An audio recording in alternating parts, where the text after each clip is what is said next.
Berfirmanlah Tuhan kepada Musa, "Pergilah menghadap Firaun dan berbicaralah kepadanya. Beginilah firman Tuhan, Allah orang Ibrani. Biarkanlah umatku pergi, supaya mereka beribadah kepadaku.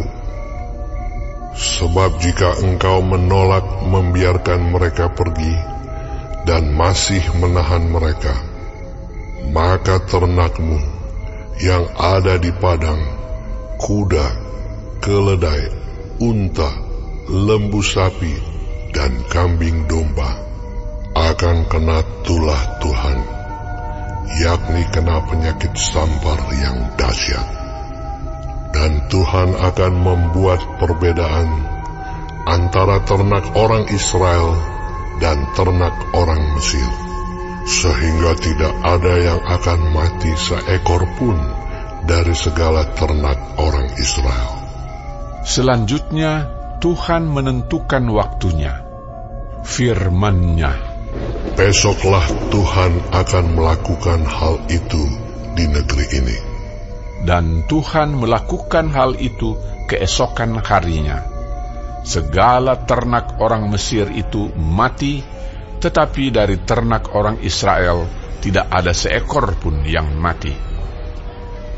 Lalu Firaun menyuruh orang ke sana, dan sesungguhnya lah dari ternak orang Israel tidak ada seekor pun yang mati.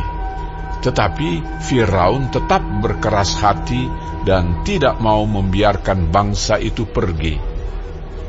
Berfirmanlah Tuhan kepada Musa dan Harun, "Ambillah jelaga dari dapur peleburan serangkup penuh, dan Musa harus menghamburkannya ke udara di depan mata Firaun. Maka jelaga itu akan menjadi debu meliputi seluruh tanah Mesir, dan akan menjadikan barah yang memecah sebagai gelembung pada manusia dan binatang di seluruh tanah Mesir." Lalu mereka mengambil jelaga dari dapur peleburan dan berdiri di depan Firaun.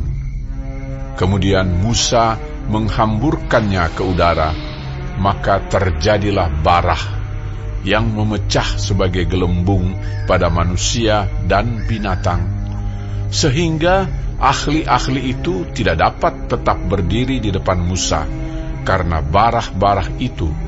Sebab ahli-ahli itu pun juga kena bara sama seperti semua orang Mesir. Tetapi Tuhan mengeraskan hati Firaun, sehingga ia tidak mendengarkan mereka, seperti yang telah difirmankan Tuhan kepada Musa. Berfirmanlah Tuhan kepada Musa, "Bangunlah pagi-pagi dan berdirilah menantikan Firaun dan katakan kepadanya, beginilah firman Tuhan, Allah orang Ibrani. Biarkanlah umatku pergi, supaya mereka beribadah kepadaku. Sebab sekali ini aku akan melepaskan segala tulahku terhadap engkau sendiri, terhadap pegawai-pegawaimu dan terhadap rakyatmu, dengan maksud supaya engkau mengetahui bahwa tidak ada yang seperti aku di seluruh bumi. Bukankah sudah lama aku dapat mengacungkan tanganku untuk membunuh engkau dan rakyatmu dengan penyakit sampar, sehingga engkau terhapus dari atas bumi? Akan tetapi inilah sebabnya aku membiarkan engkau hidup, yakni supaya memperlihatkan kepadamu kekuatanku, dan supaya namaku dimasyurkan di seluruh bumi. Engkau masih selalu menghalangi umatku, sehingga engkau tidak membiarkan mereka pergi. Sesungguhnya besok kira-kira waktu ini, aku akan menurunkan hujan es yang sangat dahsyat, seperti yang belum pernah terjadi di Mesir sejak Mesir dijadikan sampai sekarang ini. Oleh sebab itu, ternakmu dan segala yang kau punyai di padang, suruhlah dibawa ke tempat yang aman. Semua orang dan segala hewan yang ada di padang dan tidak pulang berkumpul ke rumah akan ditimpa oleh hujan es itu sehingga mati. Maka siapa di antara para pegawai Firaun yang takut kepada firman Tuhan, menyuruh hamba-hambanya serta ternaknya lari ke rumah. Tetapi siapa yang tidak mengindahkan firman Tuhan, meninggalkan hamba-hambanya serta ternaknya di padang. Berfirmanlah Tuhan kepada Musa, ulurkanlah tanganmu ke langit, supaya hujan es turun di seluruh tanah Mesir, menimpa manusia dan binatang, dan menimpa tumbuh-tumbuhan di padang di tanah Mesir. Lalu Musa mengulurkan tongkatnya ke langit, maka Tuhan mengadakan guruh dan hujan es, dan api pun menyambar ke bumi, dan Tuhan menurunkan hujan es meliputi tanah Mesir. Dan turunlah hujan es beserta api yang berkilat-kilat di tengah-tengah hujan es itu. Terlalu dahsyat, seperti yang belum pernah terjadi di seluruh negeri orang Mesir sejak mereka menjadi suatu bangsa.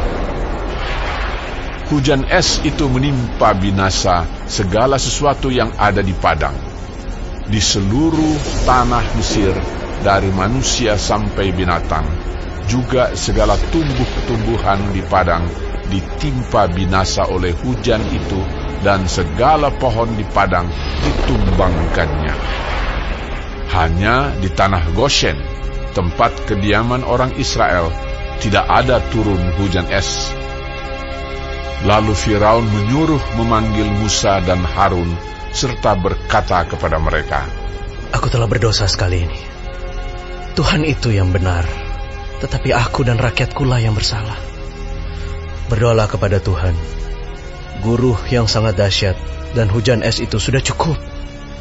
Maka aku akan membiarkan kamu pergi. Tidak usah kamu tinggal lebih lama lagi. Dan berkatalah Musa kepadanya, sekeluar aku dari kota ini, aku akan mengembangkan tanganku kepada Tuhan. Guruh akan berhenti dan hujan es tidak akan turun lagi, supaya engkau mengetahui bahwa bumi adalah milik Tuhan. Tetapi tentang engkau dan para pegawaimu, aku tahu bahwa kamu belum takut kepada Tuhan Allah. Tanaman rami dan jelai telah tertimpa binasa, sebab jelai itu sedang berbulir dan rami itu sedang berbunga. Tetapi gandum dan sekoi tidak tertimpa binasa, sebab belum lagi musimnya. Lalu keluarlah Musa dari kota itu meninggalkan Firaun. Dikembangkannyalah tangannya kepada Tuhan, maka berhentilah guruh dan hujan es, dan hujan tidak tercurah lagi ke bumi. Tetapi ketika Firaun melihat bahwa hujan es dan guruh telah berhenti, maka teruslah ia berbuat dosa. Ia tetap berkeras hati, baik ia maupun para pegawainya. Berkeraslah hati Firaun, sehingga ia tidak membiarkan orang Israel pergi, seperti yang telah difirmankan Tuhan dengan perantaraan Musa.